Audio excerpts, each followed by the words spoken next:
그래서 지난 시간에 시험 끝나고 나서 연력학 제1법칙부터 반복했었거든요. 그래서 지난 시간에 연력학 법칙에 대해서 했었다. 연력학 법칙 중에서 첫 번째 제1법칙, 선생님은 열에너지 보존 법칙이라고 제목을 붙이죠. 열에너지 보존 법칙. 열에너지 보존 법칙이라는 건 어떤 특정한 공간에 있는 물체한테 열을 가했을 때 그 열이 어떤 일을 할 수 있느냐 이거죠. 그래서 이렇게 특정한 공간인 피스톤에 기체들이 있다고 치면 내가 알콜 램프로 열을 가하면 알콜 램프가 뜨거우니까 뜨거운 쪽에서 차가운 쪽으로 열이 이동하죠. 이동한 총 열의 양을 우리가 뭐라 그러냐면 열량이야 라고 얘기해. 그때 이동한 총 열의 양이 100줄이라고 치자. 우리는 중학교 때 열량이라고 하지만 사실은 이동한 총 열의 양을 물리에서는 뭐라 그러냐면 열에너지야 라고 하기 때문에 열도 에너지란 말이죠. 그래서 단위를 줄로 쓰는 거야. 그러면 이러한 열 에너지가 건너가면 그 중에서 일부는 기체의 온도를 높여 기체의 운동이 활발해지는 기체의 운동 에너지를 증가시키는 데 쓴다 라고 얘기해서 그랬을 때 우리는 이걸 내부 에너지라고 하지만 실제로는 기체의 운동 에너지를 얘기한다. 그래서 기체의 내부 에너지를 변화시키는데 기체의 내부 에너지를 변화시키는데 60만큼의 일을 했다라고 치자. 열을 썼다라고 치자. 그렇다면 그 나머지 40이라는 건 뭐합니까? 라고 하면 운동이 활발한 기체가 피스톤이랑 충돌해서 피스톤을 밀고 나가는 일하는데 40이라는 에너지를 써요. 그러니까 기체가 일을 합니다. 그 양이 40입니다. 이렇게 돼요.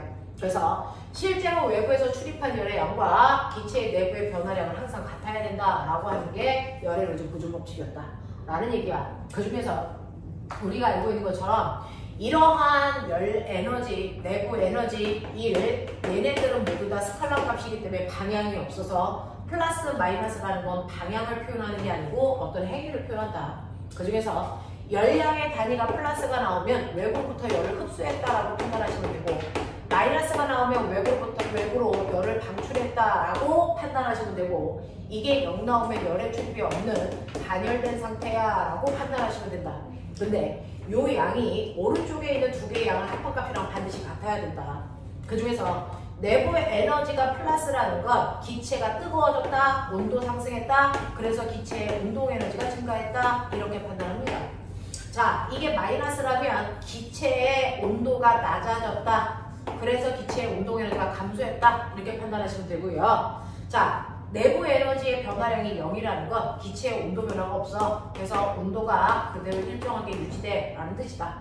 그런가 하면 한 일이 플러스라는 건 피스톤에 있는 기체들이 힘을 내서 피스톤 뚜껑을 밀었기 때문에 이 플러스라는 건 이랬다라고 우리는 하지만 사실은 정확한 표현은 기체가 들어있는 통에 부피가 증가했다 이렇게 해석하는 게 훨씬 더 맞아요. 마이너스면 거꾸로 부피가 감소했다라고 해석하시는 게 맞고요. 그 다음에 그 값이 0이라면 부피 변화 없어 라고 표현하는 게 맞다라는 거죠. 그래서 자 이렇게 하는 거야 라고 하는 거 말씀드렸고 이때 온도의 변화 여부는 실제로 온도 변화를 주면 그걸로 봐도 되고요. 아니면 압력과 부피의 우파값의 변화가 온도값이다 라고 보는 거야. 그 다음에 한 일은요 부피 변화로 해결하면 돼 라고 했습니다. 됐죠? 이렇게 보시면 돼요. 이게 연력학 제1법칙입니다. 자, 그런가 하면 연력학 제2법칙도 있어 라고 합니다.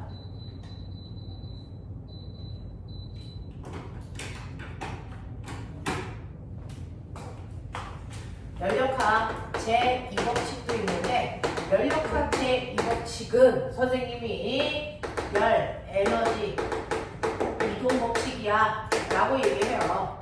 자, 이걸 다른 말로 우리는 엔트로피 법칙이야 라고 얘기도 합니다. 자, 이때 열은 항상 어디에서 가냐면 뜨거운 물질 고온에서 저온으로만 열이 이동해. 한 방향으로만 가. 거꾸로 열이 이동하는 수는 없어 라고 합니다.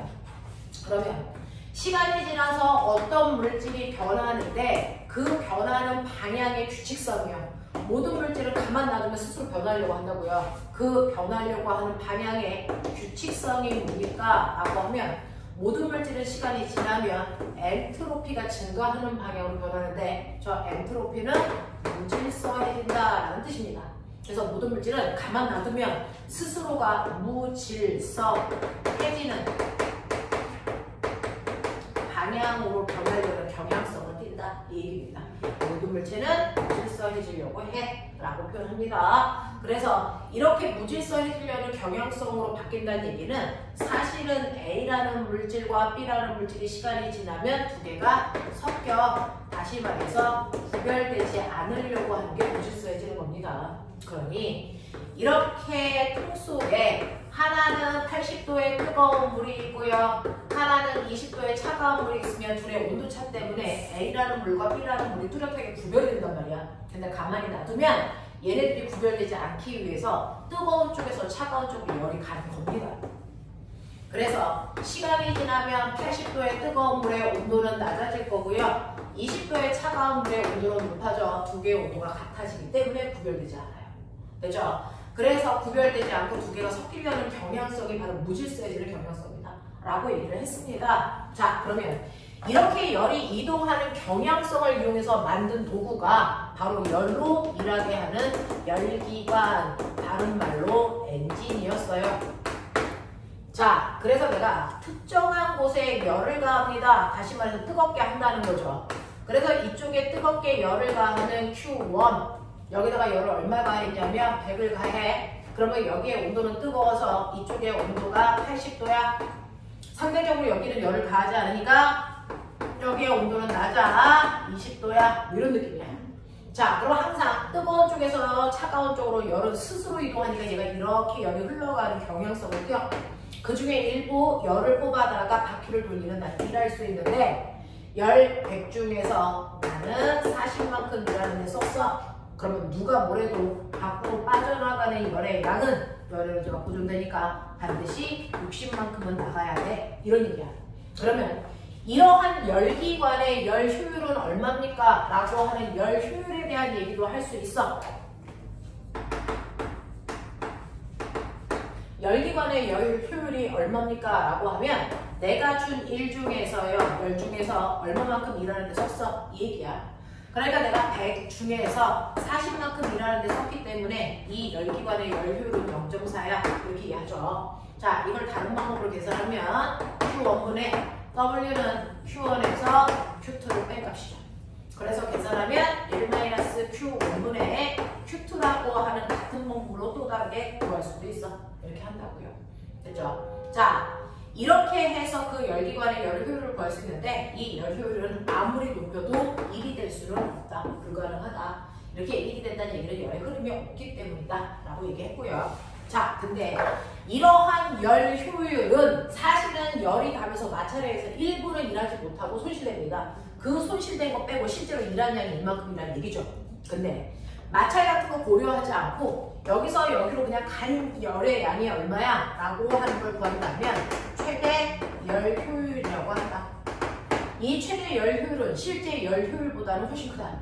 그래서 자, 얘는 내가 열을 가했을 때 고온부의 온도, 그래서 내 온도와 저온부의 온도, 자, 이거의 비율인데요. 자, 그거를 1에서 뺀 값이 실제로 최대 열 효율이 된다. 그래서 최대 열 효율을 구하라 그러면 온도를 구하는 거고요. 그냥 열 효율 구하라 그러면 열량을 구하는 거다. 이렇게 구한 거보다 이렇게 구한 값이 훨씬 크게 나온다. 얘는 마찰에서 손실된 일이 양을 뺀 거다. 알겠습니까? 이렇게 된다 라고 하는 거 기억해 두시면 여기까지가 자기네들이 해왔던 숙제와 지금 본 테스트의 내용이거든요. 그럼 한번 볼게요. 자, 지난 시간에 연력학 제1법칙에 해당되는 거는 온 친구들은 다 질문을 받아서 그거에 대한 설명도 영상으로 보내드리는 것 같아요. 자, 그 다음에 두 번째 내용 한번 볼게요. 두 번째 내용도 저번 시간에 온 친구들은 대략적으로 풀었었는데 141페이지 보세요. 141페이지 보시면 혹시 거기 됐어. 네, 140페이지, 141페이지 1번부터 개념 적용 2번 문제까지 질문 있을까요?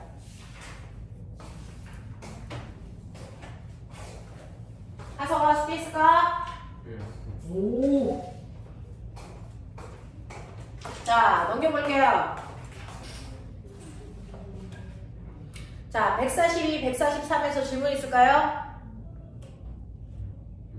여기서 엔트로피로 푸는 문제들은 제끼자 그랬었는데 혹시 그 얘기가 영상으로 전달이 안 됐을까요? 142, 143에서 6번이라고 하셨는데 맞아요? 6번? 자, 6번 보시면 6번 같은 경우에는 우리가 해야 되는 수준을 살짝은 넘기지만 그래도 질문하셨으니까 선생님이 설명할게요. 그림은 등원 과정과 단열 과정으로 이루어진 카르노 순환 과정입니다. 라고 하는 겁니다. A에서 다시 한 바퀴 돌아 A까지 오는 그 순환을 거칩니다. 이때 압력과 부피 관계를 그래프로 나타냈는데 이때 A에서 B로 가는 과정, C에서 D로 가는 과정에서는 온도는 일정하고 A, B는 ET, CD는 T다 라고 준 거고요. A에서 B로 가는 과정에서 흡수한 열량은 Q이다 라고 했어요. A에서 B로 가는 과정에서 열량은 Q이다 라고 했네요. 자, 그러면 여기에 대한 설명으로 맞는 것을 찾아보세요 라고 했으니까 한번 볼게요.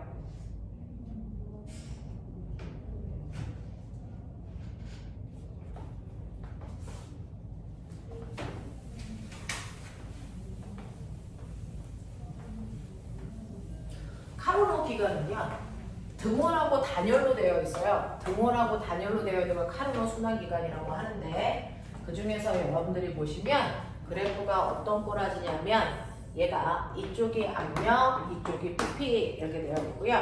자, 등원선이에요. 여기는 온도가 똑같아서 ET선이야. 자, 요거는 그거보다 온도가 낮지만 이 점선 안에 있는 아이들은 다 온도가 똑같아. T선이야. 이렇게 되어 있어요. 자, 그 중에서 여러분들이 보시면 가장 볼록한 여기가 A예요. 타고 내려와요. 온도 안 바뀌어요. B예요. 자, 그 다음에 온도를 넘어갑니다. 여기가 C고요. 그 다음에 이렇게 갑니다. 여기가 D고요. 그래서 여기서 이렇게 올라가는 이런 과정들이 있습니다. 그래서 A에서 B로 가는 경우에는 온도의 변화가 없으니까 Q는 델타 U 플러스 W에서 요 값이 0이야. 이런 얘기야. 이래. 이런 얘기를 한 거고요.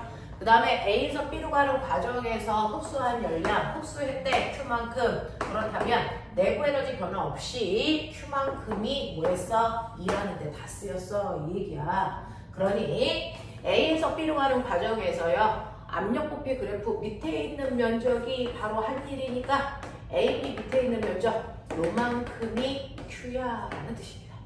맞아? 요런 얘기를 한 거고. 자, 그 다음에 여러분들이 보시는 B에서 C로 가는 과정은요. 단열 구간이에요. 등원 아니면 단열인데 여기 등원은 아니잖아요. 단열이겠죠. 단열이라는 얘기는 Q값이 0이야 이렇게 될 거예요. 됐죠? 자, 그러면서 B에서 C로 가는 동안 온도가 ET였다가 T가 됐으니까 온도가 T만큼 줄었어요. 내부 에너지 감소했죠. 그러니까 여기 내부 에너지가 감소한 양을 우리가 X라고 하자. 이만큼 내부 에너지 줄었어. 뭐 그런 얘기야. 자, 이만큼 내부 에너지는 줄고요. 그 다음에 얘 또한 부피가 이렇게 증가했으니까 일한 양은 얼마만큼 있겠죠? Y만큼 있어. 이런 얘기. 근데 이 값이 0이어야 되니까 내부 에너지 감소한 만큼 이랬겠네요. 그러니까 이거 X예요. 이렇게 보시면 돼요. 그죠? 자, 그 다음에 C에서 D로 간다. C에서 D로 갈 때도 등원선이에요. 온도가 T. 됐죠? 그러니까 내부 에너지 변화량은 또 없네. 이런 얘기예요.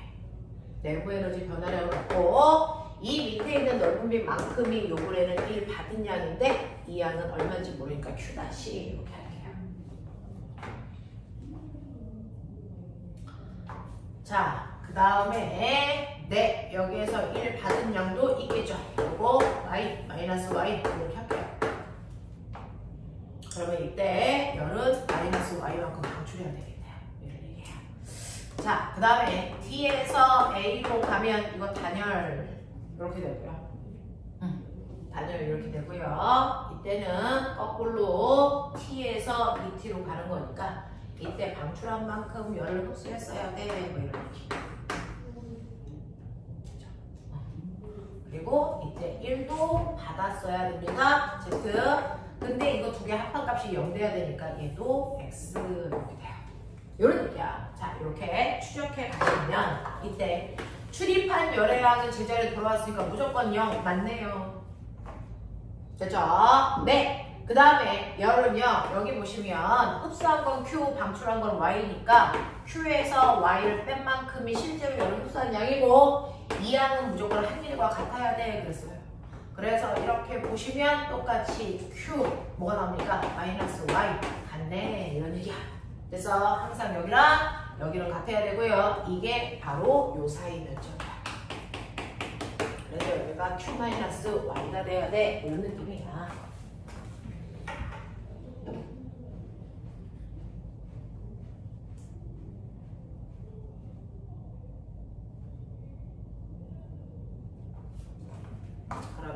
요만큼의 넓이가 x네요. 요만큼의 넓이도 x네요. 그죠? 요만큼의 넓이, 요 밑에 있는 요 넓이가 y네요. 이렇게 말하는 거죠. 이런 느낌으로 되어 있어요. 자, 이때 기억 보시면 자, B에서 C로 가는 과정에서 열을 방출했습니까? 라고 했는데 B에서 C로 가는 과정은 단열이니까 열 방출 없어요. 그치? 자, 그 다음에 A에서 한 바퀴 돌아 A까지 오는 동안에 자, 얘의 넓이는 어떻습니까? 라고 했는데 얘의 넓이요. 알 수 있는 뭔가를 준 게 있는지 볼게요.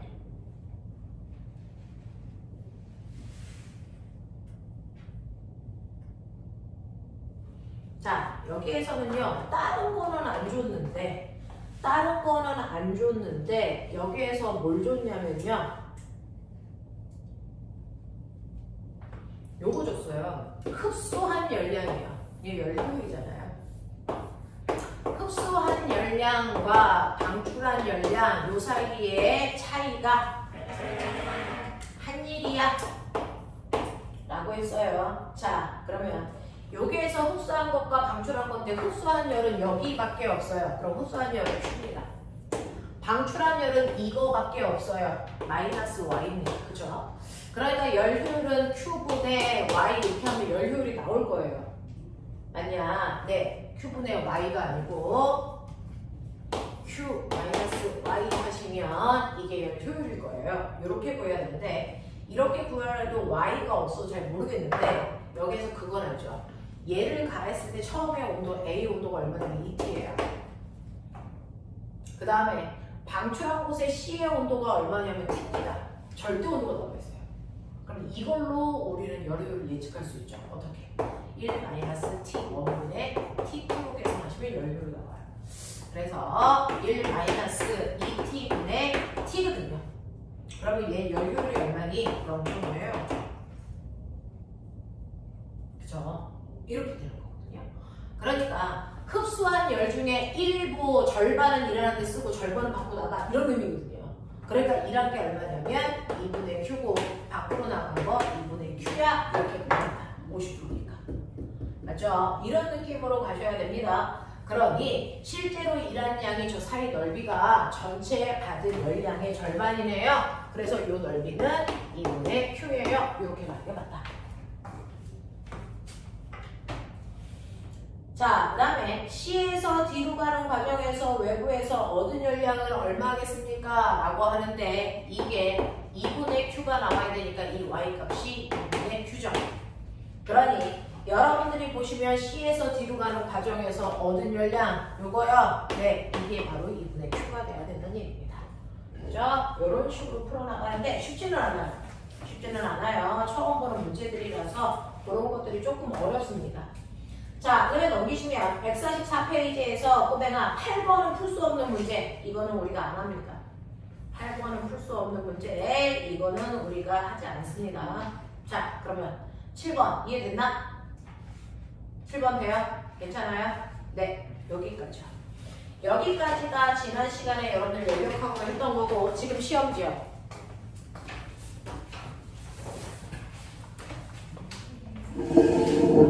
지금 시험지 1번부터 해서 몇 번까지 풀었냐면 자 20번까지 풀었는데 중간에 11번은 그림 없어 뺐으니 전체 19문제입니다.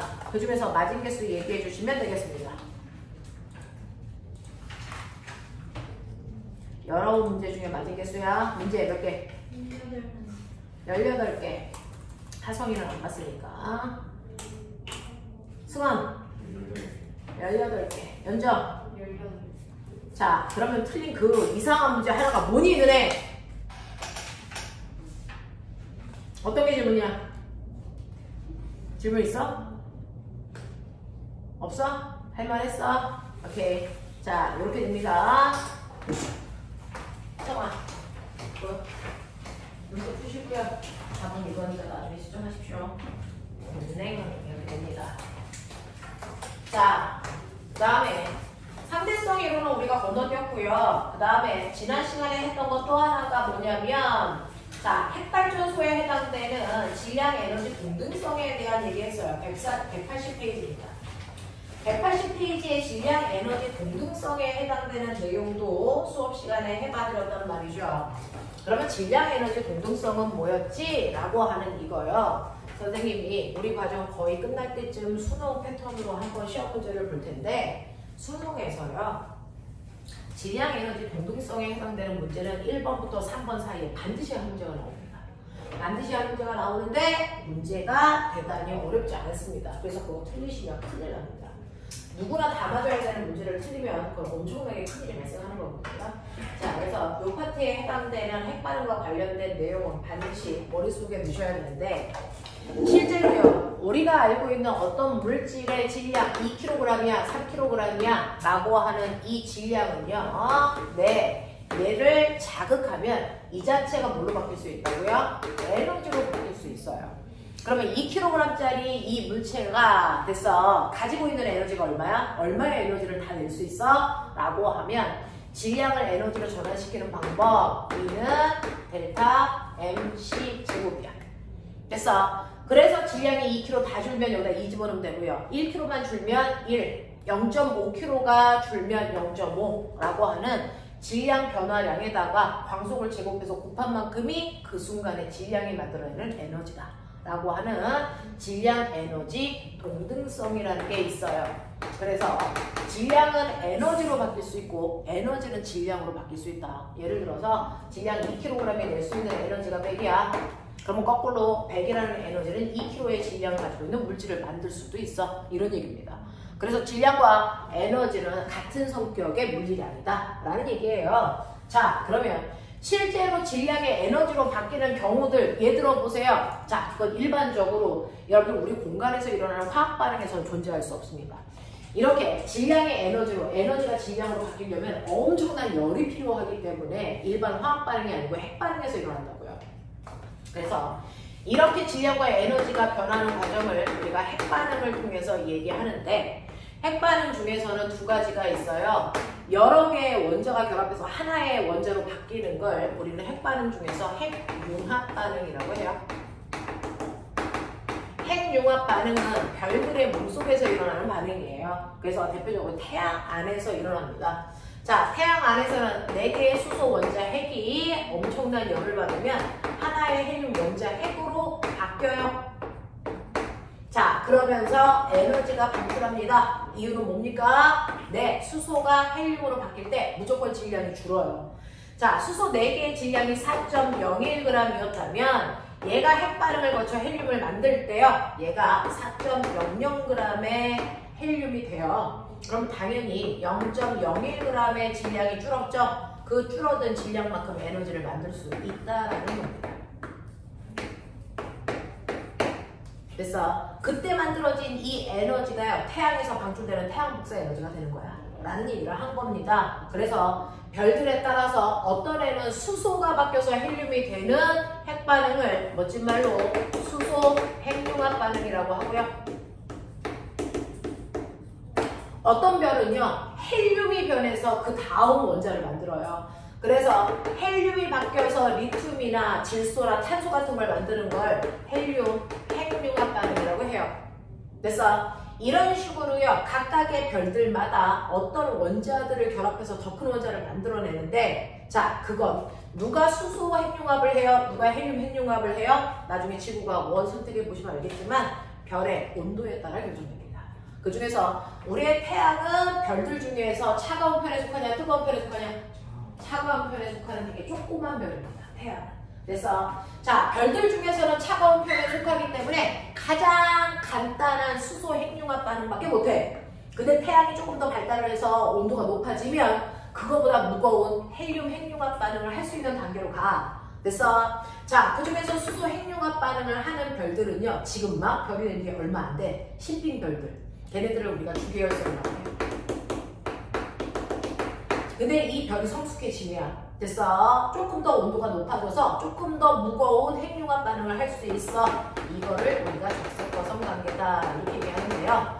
우리의 태양은 지금 2단계에 속해 있기 때문에 수소 핵융합 반응을 하고요. 태양이 조금 더 시간이 지나면 5단계로 진화합니다. 반드시. 예외는 없어요. 그래서 이런 식으로 해서 우리가 우주에 있는 그 다양한 우리가 알고 있는 원자번호 117번에 해당되는 그 다양한 원소들은 다 별들의 몸속에서 만들어진 거야. 별들의 핵융합 반응을 통해서. 됐습니까? 자, 이렇게 별들의 몸속에서 일어나는 핵융합 반응을 통해서도 질량이 감소하기 때문에 에너지가 방출해요. 질량의 일부가 에너지로 전환된 겁니다. 자, 그러면 지구에서 쓰는 우리가 핵발전소라고 하는 건 핵융합이 아니고 핵분열 반응이다. 핵분열 반응은 우리가 일반적으로 지구에서 핵발전소 만들 때 쓰는 건데요. 자, 우리는 하나의 원자를 쪼갭니다. 여러 개의 원자로. 여러 개의 원자로 쪼개는 과정에도 질량이 감소가 일어납니다. 그래서 그 질량이 결손된 만큼 뭐가 발생한다? 에너지가 발생한다. 이런 얘기입니다. 자, 이걸 핵분열 반응이라고 하는데 이때 얘를 거짓말할게요. 못 외웠어요. 90이고 253인가 235인가 뭐 그래요. 자, 그리고 얘를 못 외웠어요. 얘를 우리가 간단하게 50이라고 하면 얘는 42. 그래서 얘를 200이라고 하면 얘는 35. 이런 느낌이야. 이런 느낌이야. 그래서 네, 이런 식으로 해서 얘네들이 핵반응할 때 여기에 중성계도 들어가야 되는데 그냥 다 버리고요. 자, 버리고 그냥 이렇게만 쓴다면 핵반응을 할 때 반드시 변하지 말고 일정해야 되는 값이 있고 반드시 변하는 값이 있다. 그럼 뭐는 일정하고 뭐는 변해야 되냐? 라고 하면 아무리 핵반응을 하더라도 밑에 있는 전하량의 합은요. 화살표를 기준으로 왼쪽에 있는 전하량의 합과 오른쪽에 있는 전하량의 합은 항상 일정해야 된다라는 얘기입니다. 그래서 전하량은 항상 고정돼 원소의 종류가 달라져도 전하량의 합은 바뀌는 거 아니야 라고 하고 위에 있는 애들은 양성자와 중성자의 개수를 더한 값 질량수라고 하잖아요. 이 질량수도 고정됩니다. 그래서 아래에 있는 숫자와 위에 있는 숫자의 합은 변하는 게 아니야. 대신에 실제로 핵반응할 때 변하는 거 딱 하나 있어. 반드시 모든 핵반응을 하더라도 어떤 형태의 핵반응을 하더라도 질량은 무조건 감소만 합니다. 질량이 증가하는 핵반응은 존재할 수 없고요. 이 질량이 감소한 만큼 뭘 만들어낸다고요? 에너지를 만들어낼 수 있다라는 얘기입니다.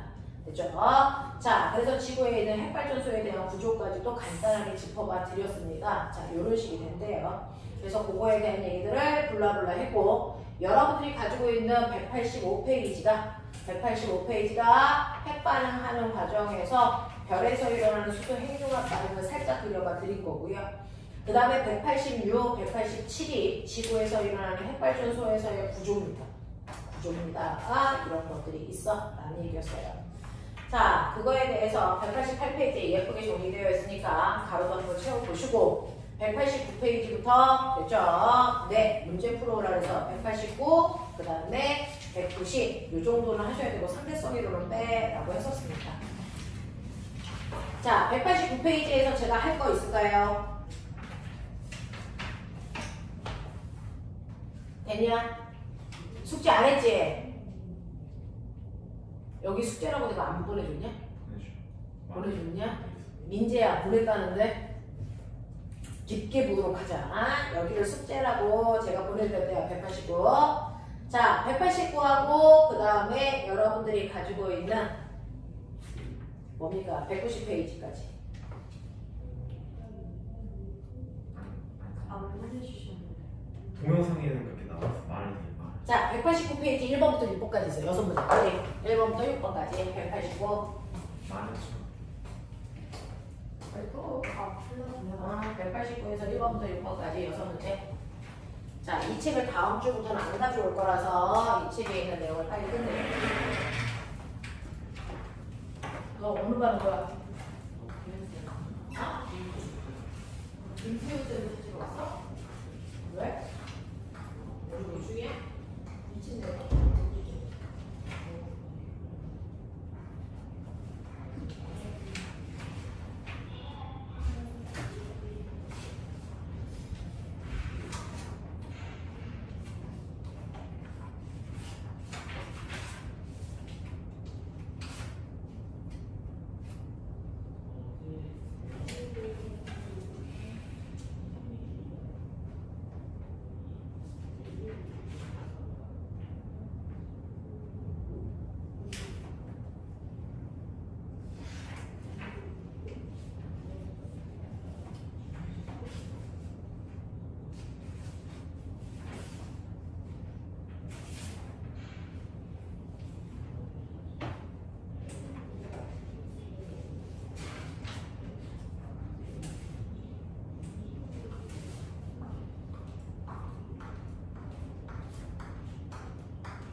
답안지 없는 사람 얘기해 줄게.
하성아 2번 가져왔다 그랬나?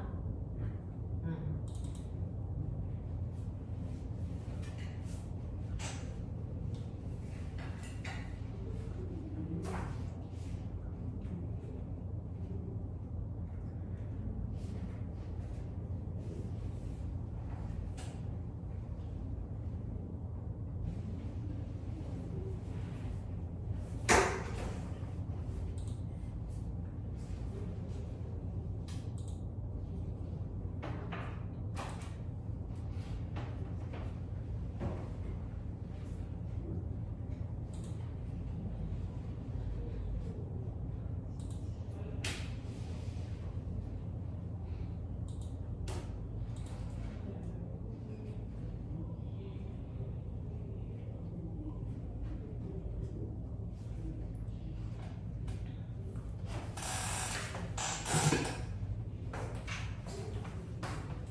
자, 1번부터 6번까지 푼것 중에 질문 있나 하게 연력하.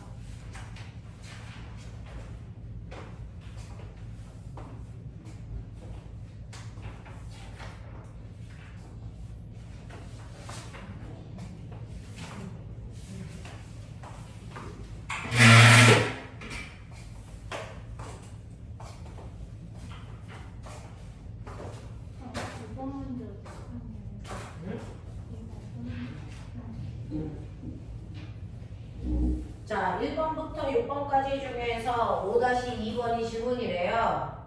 이제 답안지 주십시오. 누구였어요? 네.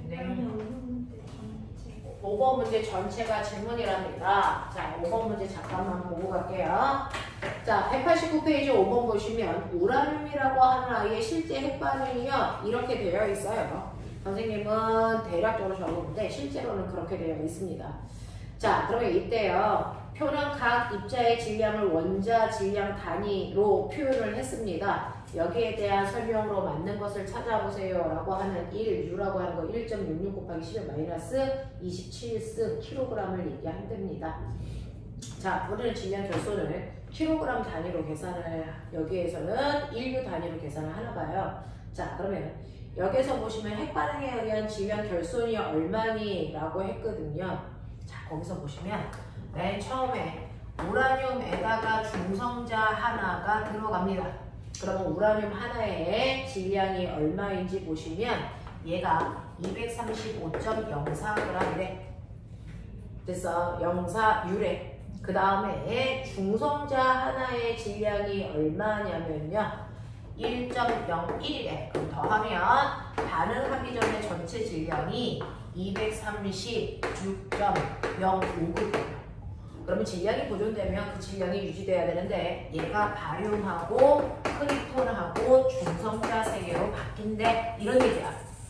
자, 그 중에서 바륨 하나의 질량은 140.91이 되고요. 크립톤의 질량은 얼마냐면 91.93이 되고요. 중성자가 하나가 아니고 3개이기 때문에 3.03으로 되는 거죠. 이거 다 더해줘 보세요. 얼마 나오냐? 얼마? 235.93이요.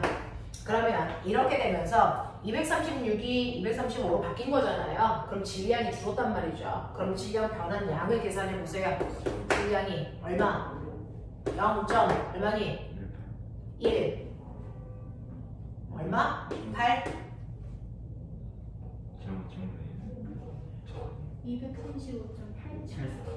235.8 7 뒤진다. 그러면 질량 결손량이 얼마냐? 0.1 8 보자. 0.18이 맞나 보죠.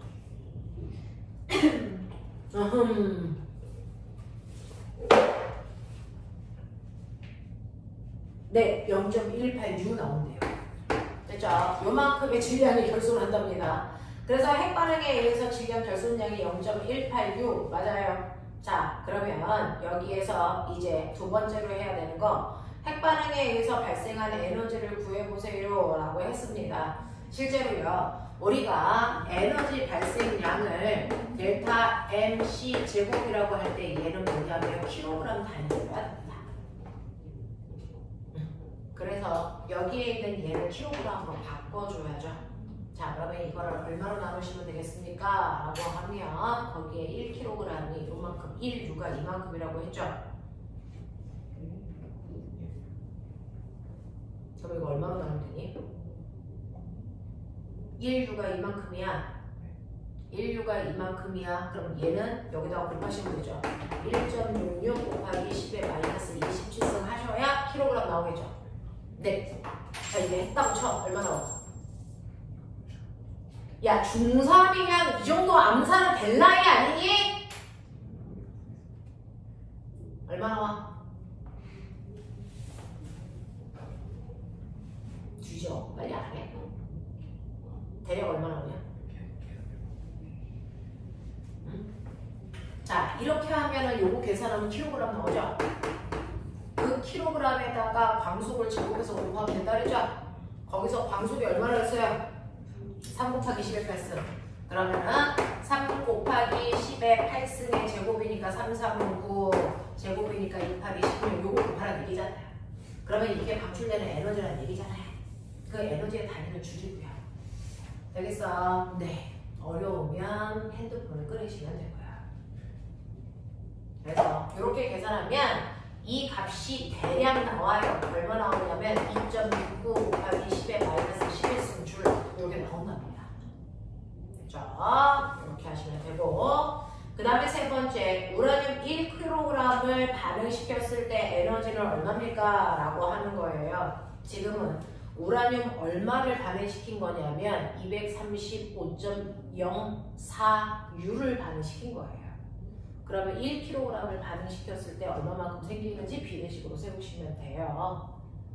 그래서 이렇게 되죠. 그런 얘기. 자, 이런 식으로 해서 에너지 전환하는 과정들이 조금 까다롭긴 한데 이런 식으로 해서 질량, 에너지, 동등성 생각해 보시면 된다고요. 그렇죠? 네. 자, 그 다음에 여러분들이 하셔야 되는 거요. 지금 선생님하고 한 25분만 상대성 이론하고 끊어드릴까요? 상대성 이론 안 하고 가기 좀 그렇고. 자, 상대성 이론에 해당되는 앞부분이요. 네, 저번 주에 못했던 얘기들 선생님이랑 잠깐 하고 가죠. 한 20분만 합시다. 자, 상대성 이론에 해당되는 내용 중에서요. 여러분들이 기본적으로 좀 알고 가시면 나중에 고등학교에서 이것과 관련된 문제 풀 때 훨씬 더 편하니까 살짝 쿵 지금 듣고 가죠. 상대성 이론 어디부터 있느냐면요. 158페이지부터 있어요. 158페이지부터 있는 상대성 이론에 대한 거 개념만 좀 듣죠. 한 번도 안 들은 친구들이 대다수입니다.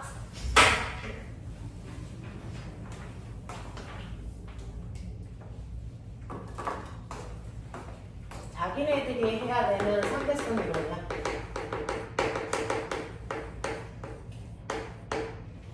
자, 사실은 상대성 이론이라는 건 아인슈타인이 발표한 논문 제목 됐어? 네. 그 상대성 이론은 사실은 두 가지예요. 그래서 상대성 이론 논문은 두 가지입니다. 그 중에서 첫 번째가 뭐냐면 특수 상대성 이론이에요.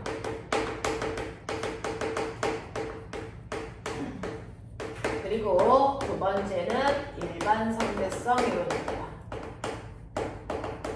그래서 상대성 이론을 두 가지를 합해서 우리가 일반적으로 상대성 이론이야 라고 얘기하지만 상대성 이론이라는 건 엄연히 다른 두 가지 내용이 들어있더라. 자, 그렇다면 저 두 가지 나의 내용이 제목은 비슷하지만 전혀 다른 느낌의 아이인데 특수 상대성 이론이라는 건 특별한 경우에만 적용된다는 얘기겠죠. 일반 상대성 이론은 일반적인 경우에 적용할 수 있어 라는 얘기입니다. 그 중에서 특수 상대성 이론이 물 1에 들어있고요. 일반 상대성 이론은 물 2에 들어있는 내용이야. 이렇게 되는데 그 중에서 특수 상대성 이론이라고 하는 특수한 경우는 어떤 경우를 얘기합니까? 라고 얘기를 한다면 실제로 어떤 물체가 있는데 그 물체가 처음에 정지되어 있는데 시간이 지나도 정지되어 있어 라고 하는 어떤 힘도 받지 않아 처음에 운동 상태를 그대로 유지하는 정지 관성이 성립되는 공간이 있겠죠. 자, 그런가 하면 오른쪽으로 2의 빠르기로 운동하던 아이가 시간이 지나도 계속 오른쪽으로 2의 빠르기로 가도 얘는 운동 상태가 변하지 않아. 알자임이 0이라서. 자, 이런 경우를 우리가 운동관성이 성립해 라고 합니다. 그래서 관성이라는 건 합력이 0이라서 물체의 운동 상태의 변화가 없는 공간을 얘기하죠. 자, 이 공간을 우리는 뭐라 한다? 관성 좌표계 또는 관성계라고 한다. 라고 하는 좌표계 또는 계라고 표현하는 건 공간을 얘기하는 겁니다. 그래서 어떤 외부에 별도의 힘도 작용하지 않아 처음에 운동 상태를 유지할 수 있는 그런 공간, 그런 특별한 공간에서 나타나는 현상들을 설명한 게 특수상대성 이론이야. 그래서 특수상대성 이론은 관성 좌표계 안에서 물체들이 나타나는 특별한 형태를 설명한 거다라는 얘기죠. 그러면 일반 상대성 이론은 뭔데? 라고 하면 이 경우가 아닌 경우. 그럼 뭐야? 어떤 물체한테 힘이 작용해서 물체의 운동 상태가 변하는 공간. 다시 말해 뭐가 있어? 힘이 작용하니까 가속도가 생기는 공간을 우리는 뭐라고 합니까? 가속 좌표계. 이게 훨씬 더 일반적인 상태야.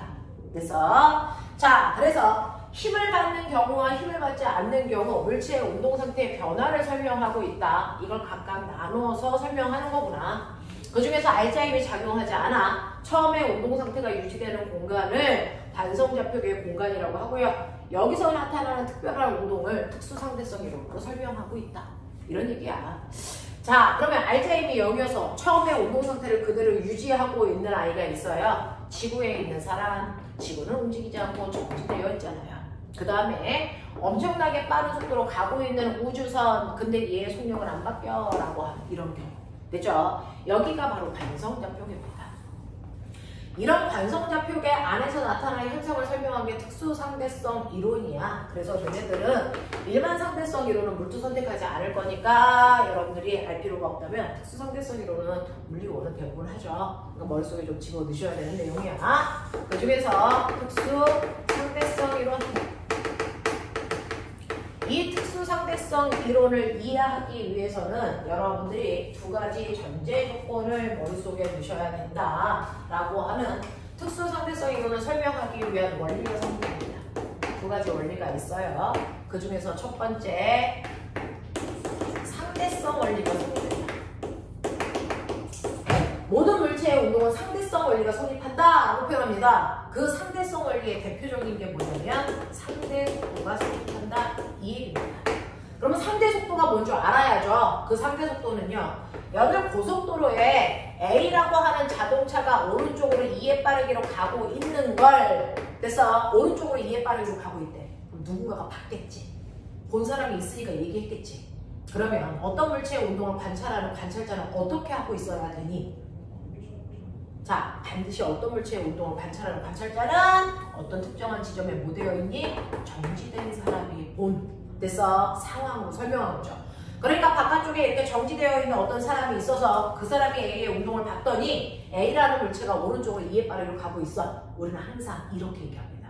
그러니까 관찰자는 무조건 정지되어 있는 사람이 본 겁니다. 됐죠? 정리되어 있는 사람이 움직이는 물체를 봤을 때 그 움직이는 물체의 빠르기를 설명한 게 우리가 알고 있는 모든 빠르기야. 이걸 뉴턴식 빠르기라고 얘기해. 됐니? 근데 관찰하고 있는 내가요 반드시 정지할 필요가 있어? 나도 가면 안 돼? 라는 겁니다. 그럼 나도 가볼게. 내가요 간다. 어느 쪽으로 가냐면 오른쪽으로 얘하고 똑같은 빠르기 2로 가볼게. 그러면 내가 느낀 A의 빠르기가 똑같이 오른쪽으로 2의 빠르기로 가는 것처럼 보이니? 아니죠. 고속도로에서 같은 빠르기로 쭉 가고 있을 때 아빠 차에서 타서 보면 옆에 있는 자동차는 뭐 하고 있는 것처럼 보이니? 안 가고 그대로 정지되어 있는 것처럼 보입니다. 무슨 말인지 알겠어? 그러니 나의 상태가 달라지니까 똑같은 빠르기로 가는 A라는 물체의 빠르기가 다르게 느껴지더라는 거죠. 상대력이라는 겁니다. 이걸 우리는 상대 속도라고 합니다. 이 상대 속도는 됐어? 내가 본 상대방의 속도, 선생님은 애들한테 이렇게 가르쳐줘요. 내가 본 상대방의 속도를 상대 속도라고 한다. 됐죠? 네. 자, 그랬을 때 상대방의 속도에서 관찰자인 나의 속도를 뺀 만큼 사실은 내가 느껴지는 거다. 이 얘기야. 그러니 상대방은 지금 오른쪽 방향으로 플러스로 놓을게요. 정신 차려. 오른쪽 방향으로 2의 빠르기로 가고 있어. 오른쪽 방향으로 2의 빠르기, 오른쪽 방향으로 2의 빠르기로 지금 내가 보고자 하는 A의 물체의 운동은 절대 바뀌지 않아. 근데 내가 내 아이의 운동이 달라진다고 치자. 내가 만약에 움직이지 않고 처음에 정지되어 있었다고 치죠. 그랬을 때 내가 느낀 상대방의 빠르기 얼마나 보이는데 오른쪽으로 2의 빠르기로 가는 것처럼 보이죠. 이해해요? 그래서 정지되어 있는 내가 봤을 때 상대방의 A가 오른쪽으로 2의 빠르기로 가는 것처럼 보였던 이유가 내가 움직이지 않았기 때문이야. 근데 내가 상대방이랑 똑같이 오른쪽으로 2의 빠르기로 가고 있어? 그럼 나의 빠르기를 빼봐. 그러면 2의 빠르기로 가고 있는 상대방이 마치 움직이지 않고 정지되어 있는 것처럼 느껴져. 라는 얘기야. 알겠어? 근데 내가 속력을 더 내서 내가 2가 아니고 12의 빠르기로 상대방을 추월한다고 치자. 그러면 똑같은 빠르기로 가다가 갑자기 얘가 추월해서 가면 상대방은 어디로 가는 것처럼 보이니? 뒤로 가는 것처럼 보여요. 얼마의 빠르기로? 네, 그게 계산으로도 나온다. 나의 빠르기가 앞쪽 방향으로 12의 빠르기로 간다고 치면 내가 봤을 때 상대방의 빠르기는 그래서 나의 빠르기만큼을 뺀 만큼이라고 써요. 그래서 상대방은 앞쪽 방향으로 10의 빠르기로 가는 것처럼 느껴지죠. 이렇게 계산으로 나와요. 또 내가 마주오고 있어. 줄면 안 돼! 내가 마주오고 있습니다. 3의 빠르기로. 그렇다면은 내가 봤을 때 상대방의 빠르기 어떠냐는 거죠. 우리는 상대 속도라고 하죠. 상대 속력은 없거든요. 왜? 상대 속도라는 건 방향 때문에 생기는 값이니까 방향이 중요하거든요. 그러니 상대방이 오른쪽으로 가고 있는 방향을 플러스 방향으로 놓으면 내가 마주온다면 나의 운동 방향은 이번에 마이너스 방향입니다. 그러니 자, A라는 아이가 오른쪽으로 2로 가고 있어. 나는 왼쪽으로 3의 빠르기로 가고 있는데 나의 빠르기를 빼시래요. 그러면 내가 봤을 때 상대방의 빠르기는 여전히 오른쪽이지만 5의 빠르기로 가는 것처럼 느껴집니다. 이런 얘기입니다. 됐죠? 자, 그래서 상대방의 빠르기가 변하지 않더라도 관찰자인 나의 빠르기가 달라짐에 따라 상대방의 빠르기가 다르게 느껴지는 현상, 이거를 우리가 상대속도라고 한다. 되겠어? 그럼 고민할까? 지구에 내가 있어. 이거 나야.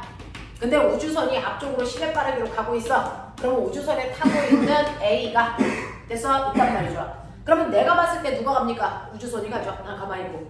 우주선이 어디로 갑니까? 오른쪽으로 10의 빠르기로. 근데 됐어? 자, 우주선에 있는 A가 보면 누가 갑니까?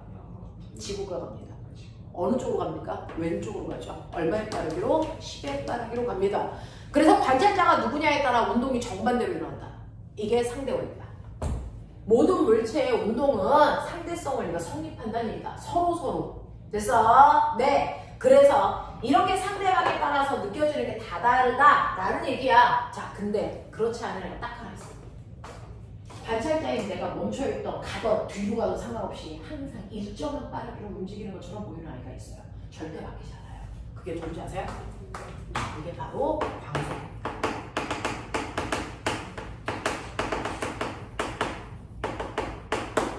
광속 불변의 원리가 성립돼요.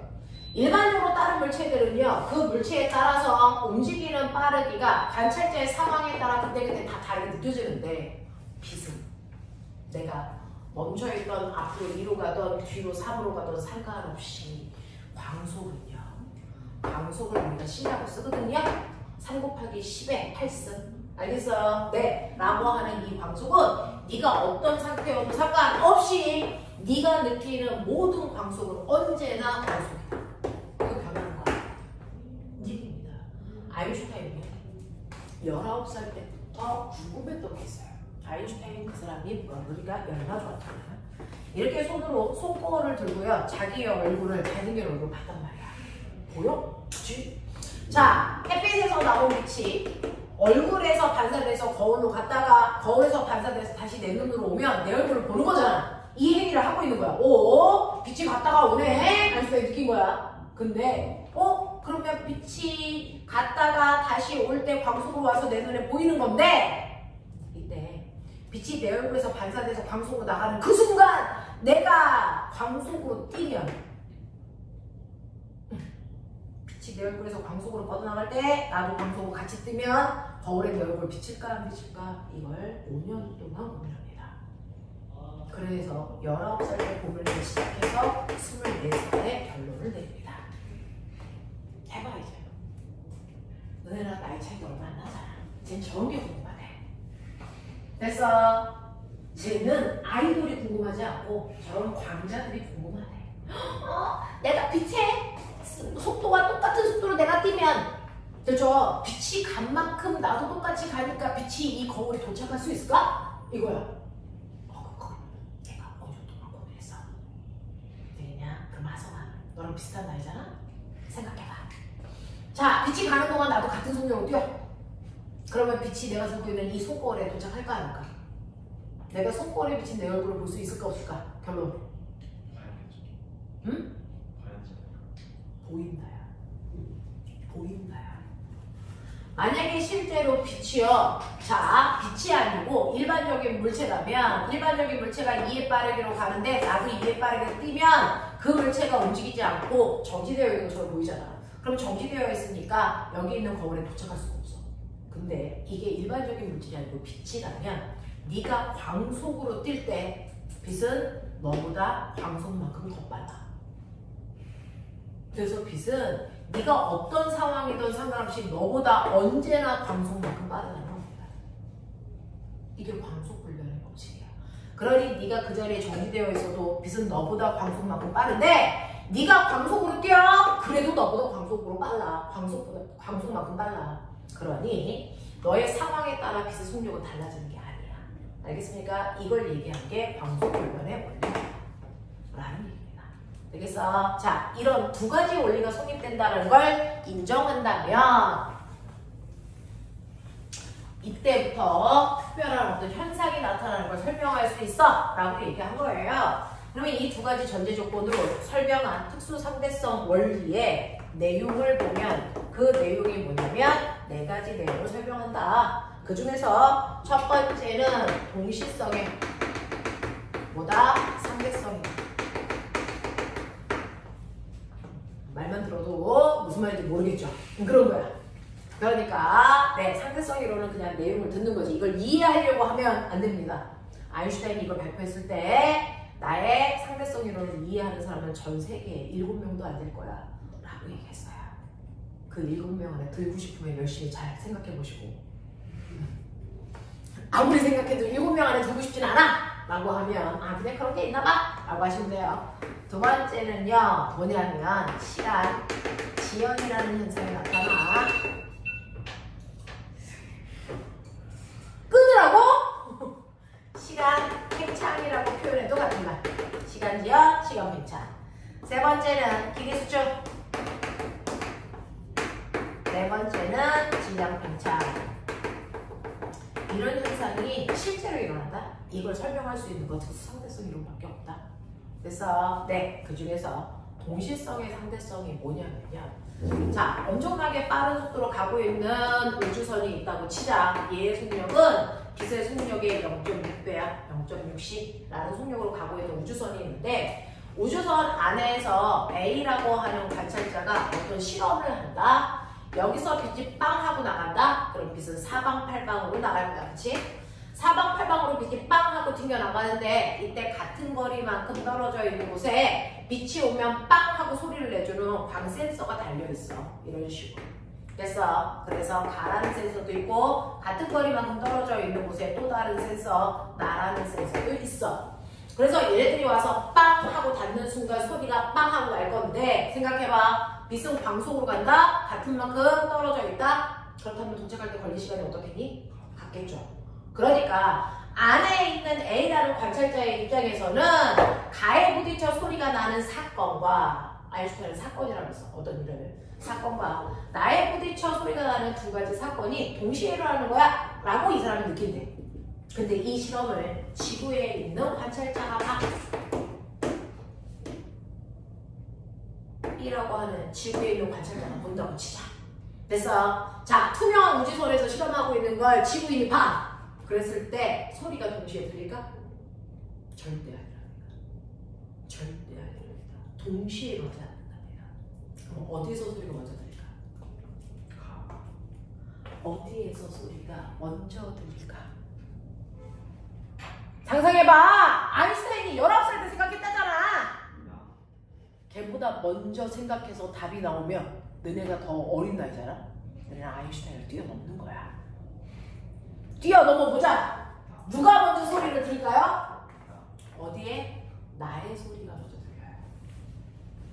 나에서 소리가 먼저 땅 하고 나고 그 다음에 가에서 소리가 땅 하고 나서 땅 두 번 들려요. 왜?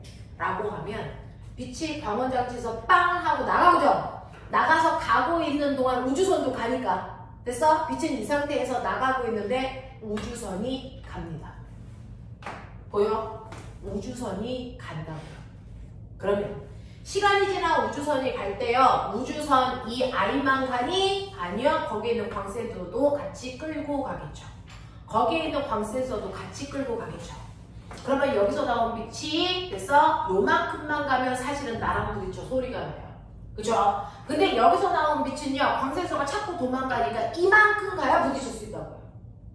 가야 되는 거리가 달라집니다. 맞죠? 그러니 밖에 있는 사람이 들었을 때는 동시간이야. 안에 있는 사람이 들었을 때는 가와 나에 부딪히는데 걸릴 시간이 똑같다고 했지만 사실은 밖에 있는 사람이 들어보면 나에 먼저 부딪혀서 소리가 나고요. 그리고 한참 지난 후에 가의 소리가 나요. 그래서 이렇게 돼서 어떤 사람은 동시에 일어나는 사건이지만 다른 공간에 존재하는 사람한테 동시에 아닐 수 있다. 그래서 이걸 동시성의 상대성이라고 합니다. 납득되죠? 제가 여기서 더 들어보고 싶어요. 안에 있는 사람이 빵 소리가 난 게 1시 15분이야 라고 하면 그 소리가 날 때가 1시 15분입니다. 그 소리가 날 때가 1시 15분이에요. 근데 밖에 있는 사람한테는 나에 먼저 도착한다 그랬지. 그러니까 여기가 먼저 1시 15분이 되고 나서 한참 지난 후에 여기가 1시 15분이 되는 거야. 시간이 동시에 흐르지 않아. 시간이 다르게 흘러. 라는 얘기를 하고 있는 거야. 과거와 현재가 같은 공간을 있을 수 있어. 라는 겁니다. 알아들으려고 노력해봐! 그런 얘기야! 그래서 여러분, 별에서 빛이 나면은 그게 막 와서 지구에 오잖아요. 근데 우리가 보는 그 별빛을 현재 그 별에서 나는 빵하고 내는 빛이 아니래요. 이년아, 이해하려고 노력을 해봐!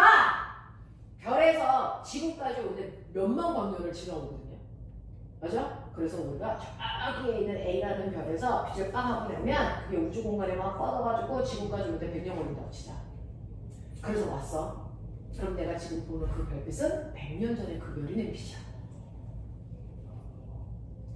실제로 그래. 그래서 그 별은 지금이 2000년이면 우리는 그 별의 1900년도에 됐어? 방출한 빛을 보고 있는 거야. 그러니까 우리는 1900년도, 그 새끼는 2000년 이렇게 살고 있는 거야. 맞아? 시간이 같지 않아. 시간이 같지 않아. 되겠냐? 이렇다는 얘기를 하고 있는 거야. 이렇다는 얘기를. 아인슈타인은 친구가 없어. 그래서 이런 생각을 할 수 있는 거지만 너는 친구가 좀 있잖아? 한두 명은 있잖아. 그래서 이 생각할 시간이 없는 거죠. 자, 이렇대요. 자, 그래서 동시성도 상대적인 거구나. 시간이 다 똑같이 흐르는 건 아니라는 얘기구나. 라는 얘기고요. 그 다음에 시간 지연이라고 하는 거 이것만 이해하시면 길이 수축, 진영, 팽창은 한꺼번에 이해가 되니까 이거 한 번만 봐봐. 자, 꼬맹아 봐봐. 이렇게 우주선이요. 지금 가고 있어. 0.6C라고 하는 그 속력으로 우주선이 등속도로 간다고 쳐. 그랬을 때 이 우주선 안에 있는 A라는 사람이 실험을 하는 거야. 이 위에 광원장치에서요. 빛이 나오게 해. 그러면 여기서 빛이 나와서 밑에 있는 거울에서 반사돼서 빛이 다시 되돌아가면 여기서 소리가 땅 하고 나는 실험을 할 거야. 그래서 그랬을 때 이 길이가 얼마냐면 L이니까 빛이 2L만큼 갔다 오면 소리가 나. 그런 얘기야. 자, 이 실험을 하면서 그 실험을 하는 공간 안에 있는 A라는 사람이 몇 초 걸렸지? 라고 해서 시간을 재 그거를 그 실험하는 공간 안에 있는 사람이 잰 걸 고유시간이라고 불러. 그걸 쟀더니 이 일이 일어나는데 10초 걸렸다고 치자. 그래서 이걸 지구에 있는 관찰자가 가만히 서서 저 새끼가 뭐하지? 그러면서 보는 거야. 그랬을 때 이 사람이 봤을 때 이 빛이 갔다가 오는데 걸리는 시간이 고유 시간하고 일치할까? 이게 틀리대. 이게 다르대. 빛이 나갔다가 되돌아와서 소리가 날 때까지 그래서 10초가 걸리지만 우주선 안에 있는 사람이 봤을 때 우주선 밖에 있는 사람이 보면 10초가 아니야. 이게 한 16초 정도 걸리는 거야. 라고 하는 걸 정확하게 수식으로 정리해줬어. 그걸 시간 팽창이라고 하는데 이때 우주선 밖에 있는 사람이 본 시간은 그냥 시간 이렇게 한다고요. 그래서 이 시간과 고유 시간의 차이가 왜 나타나는지 이게 얼마만큼 나타나는지 정리한 거야. 이게 시간 팽창이야. 해볼게. 자, 여기서 빛이 발산해서 밑으로 내려간다. 자, 그랬을 때 우주선은 가고 있다. 그 순간에 우주선은 여기까지 왔다. 됐죠? 그랬다가 다시 돌아간다. 그래서 소리가 빵 하고 나는 순간 우주선은 여기 있다. 이 얘기야. 됐어? 그러면 밖에 있는 사람이 봤을 때 빛은 어떻게 가니? 이렇게 내려가니? 아니죠. 자, 여기에 왔으니까 사실은 빛은 여기서 이렇게 간다.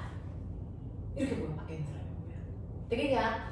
그랬다가 다시 되돌아갈 때 빛은 이렇게 갔다. 이 얘기입니다.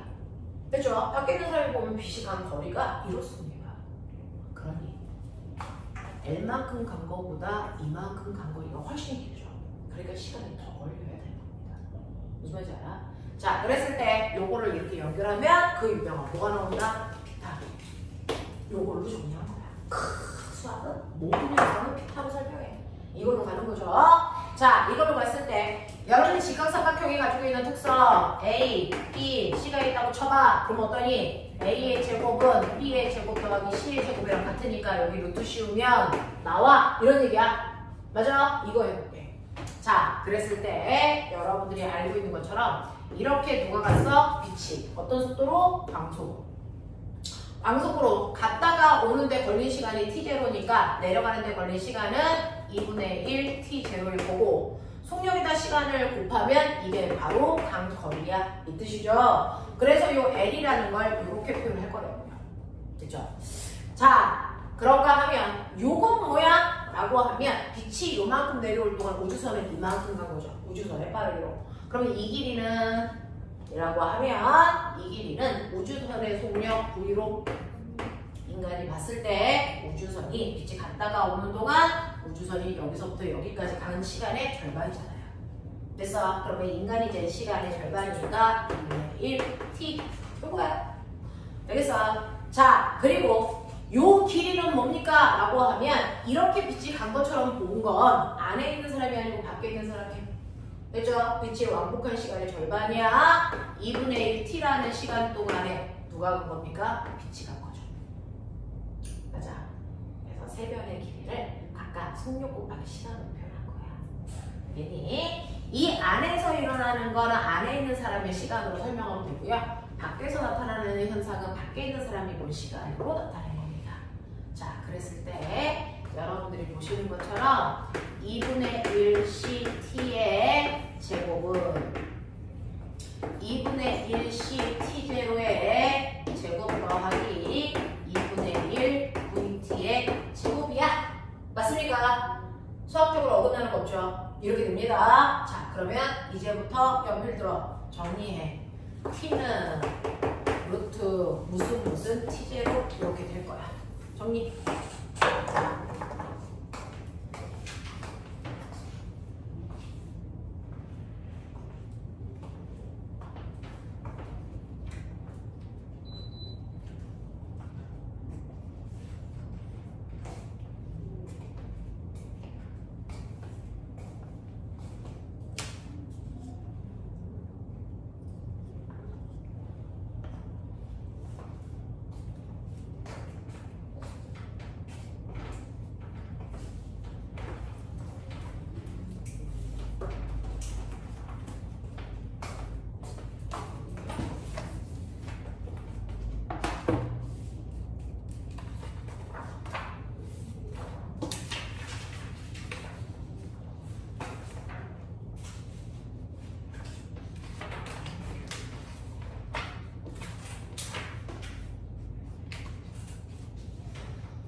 나오냐?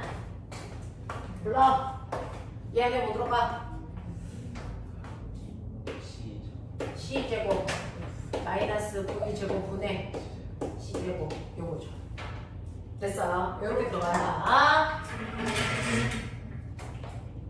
자, 그랬을 때 요걸 뭐라 그러냐면 아인슈타인은 요걸 로런츠 상수야 이렇게 얘기했어. 로런츠 상수라고 불렀어. 됐어. 로런츠 상수는 요거 얘기한 거야. 자, 그럼 볼게. 자, 광속 C제곱에다가 우주선의 속도가 0.67이라고 했으니까 제곱해서 집어넣으면 0. 얼마니? 36 C제곱분의 C제곱의 루트값이야. 되겠어? 자, 요거 계산하면은 0. 얼마니? 64 C제곱분의 C제곱이니까 C제곱 날라가겠지. 0.64의 분의 1의 루트 씌우면 얼마니? 0.8분의 1이죠. 됐어? 그래서 요게 0.8분의 1로 정리가 되고요. 거기에 고유시간이 10초라 했으니까 10이야. 맞아. 그러면 8분의 10에 곱하기 10이니까 8분의 100. 8분의 100은 얼마?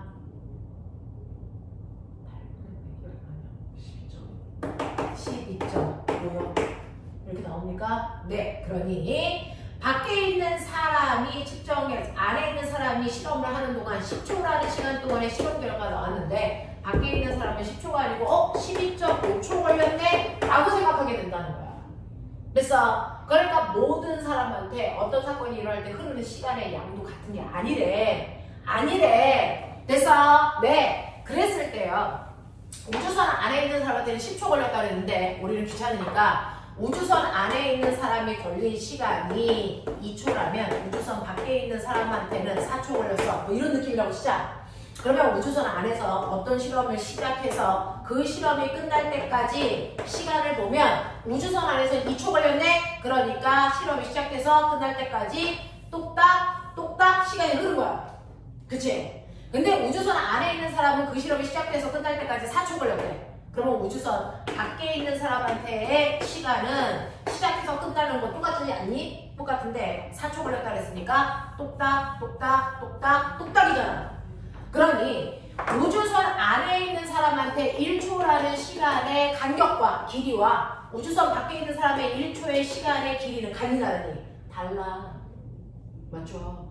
우주선 안에 있는 사람한테 1초라는 시간의 길이가 훨씬 길어. 라는 얘기를 내릴 수 있는 거잖아. 그렇죠? 그래서 우주선 안에 있는 사람한테는 시간의 팽창이 일어나 시간이 길어진 거야. 됐어? 시간이 천천히 흐른 거야. 라고 얘기할 수 있는 거잖아요. 이걸 시간 지연, 시간 팽창이라고 한단 말이야. 왜 안에 있는 사람한테 시간이 천천히 가? 안에 있는 사람이 빠르게 움직이니까. 그래서 빠르게 움직이는 물체한테 시간이 천천히 흘러. 이런 얘기야. 그래서 똑같은 일이 일어날 때 시간이 조금밖에 안 흘러서요. 뭐죠? 인터스텔라라는 영화를 보면요. 지구에서 우주선을 타고 아저씨가 빠른 속도로 우주여행을 하고 옵니다. 그럼 우주선의 속도가 열나 빠르니까 아저씨의 시간은 천천히 흐르겠죠. 그래서 아저씨가 우주를 한 바퀴 돌아서 다시 오는데 4년 걸렸대요. 근데 지구에 있는 사람은 멈춰 있었잖아요. 그럼 시간이 열나 빨리 가겠죠? 많이 가겠죠? 그래서 안에 있는 딸은 62년 지난 거예요. 이게 인터스텔라 내용이야. 알겠어? 그래서 아빠가 출발할 때가 40살이었는데 나중에 왔는데 44살이야. 근데 딸은 7살이었는데 갔다 오니까 얼마가 됐어? 67살 됐어. 이런 얘기야. 되겠니? 시간이 다 흘러. 이게 인터스텔라 내용이야. 그런 거야. 그래서 빠르게 움직일수록 시간이 천천히 가는 거구나. 그러니까 시험 기간을 일주일 줘도 공부를 빠르게 하면 다 할 수 있는데 공부를 천천히 하면 다 못해. 알겠어? 그러니까 공부를 빠르게 하시면 되죠. 네, 이런 얘기죠. 자, 이걸 우리가 시간 지연이라고 하더라. 자, 그 다음에 길이 수축이라고 하는 거는 뭐냐면, 근데 꼬매가 봐봐. 여기가 지구고 여기가 화성이라고 쳐봐. 그러면 지구에서 화성까지의 거리를 지구에 있는 사람이 쟀겠지. 멈춰있는 천체를 멈춰있는 사람이 재야 진짜 길이가 나오지. 이 진짜 길이를 L제로 고유 길이라고 해. 이거를 100m야 라고 생각해보자. 됐어? 100m야. 우리가 쟀더니 100m네. 이거 진짜 지구에서 화성까지의 길이가 실제로 100m라는 얘기겠죠. 자, 근데 엄청나게 빠른 속도로 가고 있는 우주선 0.6C 맞아. 됐어. 이따 안 오겠지. 아니 우산을 두었어요. 어디다가? 저쪽 좀. 아, 그럼 공간에? 네. 우와, 불 온다. 빗방울 열나서 떴다.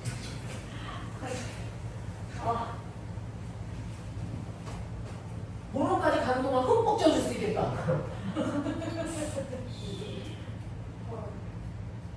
와, 요즘에 비가 맥락도 없이 와요. 아무 때나 오고요. 어제 올림픽대로를 저녁 때 막았다가 다시 불었대요. 네.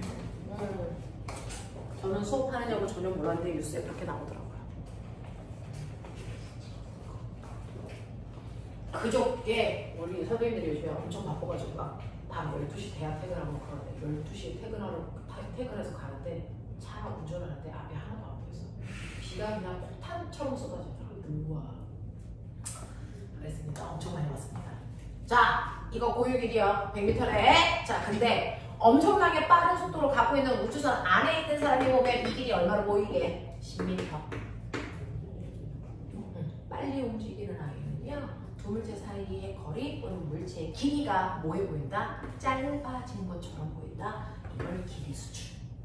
더 빨리 가면 10m가 아니고 1m로 보일 수도 있어. 이런 얘기야. 알겠어? 네, 이거 느끼고 싶죠? 실제 느낄 수 있어. 하늘 떠 있는 비행기. 실제로요, 여러분들이 조금 잘 사는 집들은 가끔가다 여행 갈 때 비행기 타고 가잖아요? 공항 가봤냐? 뭐 쉬운 일이 아닌데 여기 엄청 부자여야 할 수 있다. 자, 비행기 이렇게 되어 있다. 자, 이렇게 되어 있을 때 비행기가 이렇게 되어 있을 때요, 요 가로와 세로의 비율을 보시면, 자, 공항에 앉아 있는 비행기의 가로와 세로의 비율이 한 8대 1의 비율로 보인다고 치자. 선생님도 맨날 하늘 떠 있는 것만 보다가 공항에 가서 보니까 생각보다 길더라고요. 8대 1의 비율로 멈춰 있을 때 이렇게 보입니다. 정지되어 있을 때. 근데 이게 하늘에 떠 있을 때요, 당연히 멀리 있으니까 작게 보이는 건 맞아. 그치? 근데 그 크기를 보라는 게 아니고 비율을 보라고. 작게 보여도 가로 수축과 세로 수축 정도가 똑같아야 되는 거 아니야? 아무리 멀리 있어도. 그래도 작아도 8대 1로 보여야 되는 거 아니야? 아니요. 실제로 하늘에서 가고 있는 비율을 보면 이게 한 4대 1 정도로 보입니다. 이 길이가 짤막하게 보입니다. 왜요? 실제로 빠른 속도로 가고 있는 물체를 보면 가는 방향의 길이는 짧아지게 보입니다. 그것과 수직한 방향의 길이는 변화 없어 보입니다. 그래서 얘의 길이는 그대로인데 이 길이가 짧아 보이기 때문에 얘가 짜리몽땅해 보입니다. 됐죠? 네, 이게 길이 수축으로 우리가 느낄 수 있는 상황이에요. 그래서 자, 들어도 뭔 말인지 모르겠죠? 뭐 그런 게 있다는 거죠. 자, 그랬을 때 여러분들이 아시는 것처럼, 자, 시간은 로런츠 상수에다가 고유 시간 곱하면 돼.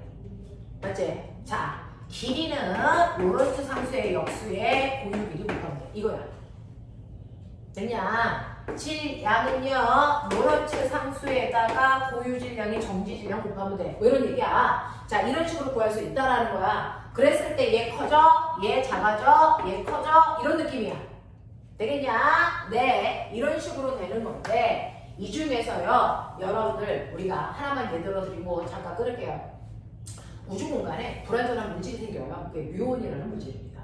그래서 뮤온이라고 하는 불완전한 물질이 있는데, 이 불완전한 물질은 엄청나게 센 에너지가 있는 공간에서 잠깐 생겼다 잠깐 죽는데, 얘가 하루살이보다 수명이 더 짧아요. 수명이 1 곱하기 10의 마이너스 5초? 뭐 이런 느낌으로 살아. 그러니까 순간 생겼다 바로 없어지는 거야. 눈 깜짝할 사이에. 그래서 정말 없어지는, 수명이 열나 짧은 그런 아이가 있어. 입자가 생겨.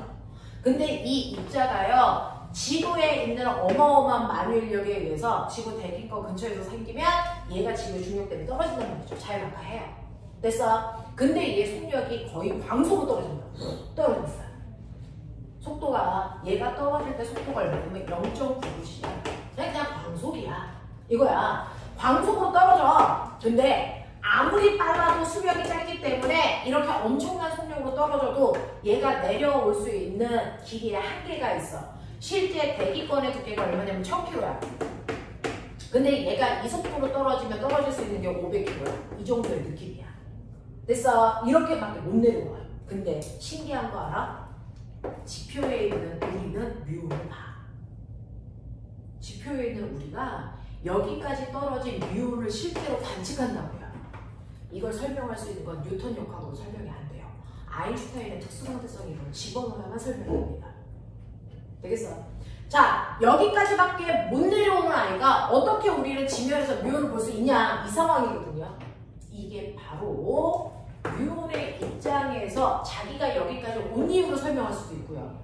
지구인의 입장에서 그걸 설명할 수도 있는데 이 두 가지로 설명하는 겁니다. 됐죠? 뮤의 입장에서는요, 자기는 0.99C의 속력으로 가고 자기의 수명은 열나 짧아. 됐어? 나의 수명은 열나 짧은데 내가 거기까지 갈 수 있는 이유는 이 길이가 1000km가 아니야. 내가 봤을 때 이 길이는 200km야. 그러니까 500km까지 갈 수 있는 나는 당연히 200km 내려왔다가 놀다가 죽겠지 라고 얘기해요. 그러니까 엄청나게 빠르게 움직이는 물체한테는요, 길이가 짧아지기 때문에. 됐어? 내가 그 거리를 가는 게 당연한 거야 라고 얘기한다고요. 됐어? 그래서 뮤온의 입장에서 지표면까지 내려오는 현상을 길이 수축으로 설명합니다. 이거야. 근데 지구에 있는 사람은 뮤온이 내려올 때만 대기권 짧아지니? 절대 그렇잖아요. 대기권은 지구에는 언제나 1000km야. 알겠어? 지구인이 봤을 때 길이 수축 따위가 일어나지 않아. 왜? 나 정지되어 있으니까. 됐어? 네. 그럼에도 불구하고 뮤온이 지표면까지 내려오는 이유를 뭐로 설명할까? 아, 저 새끼는 시간이 천천히 흘러. 됐어? 라고 하는 시간 지연 대상으로 설명해. 그러니까 얘한테 1 곱하기 요만큼의 짧은 시간이 지구 시간으로는 1시간이야. 그러니까 내려오고도 놀다가 죽어. 이렇게 얘기하는 거죠. 알겠어? 그래서 실제로 시간 팽창이라는 건 빠르게 움직이는 물체를 밖에 있는 사람이 봤을 때 느끼는 현상이고요. 길이 수축은 빠르게 움직이는 그 물체가 느끼는 현상이야. 알겠어? 네, 이런 식으로 해서 지표면에서 뮤온이 관측되는 걸 설명하더라 라는 겁니다. 됐어? 이게 상대성이론, 그 중에서도 특수 상대성이론이야. 납득되냐? 대충 무슨 얘기인지 느낌은 잡았냐? 그런 얘기입니다. 됐죠? 네, 10분만 끌었다가 물리 2번 볼게요.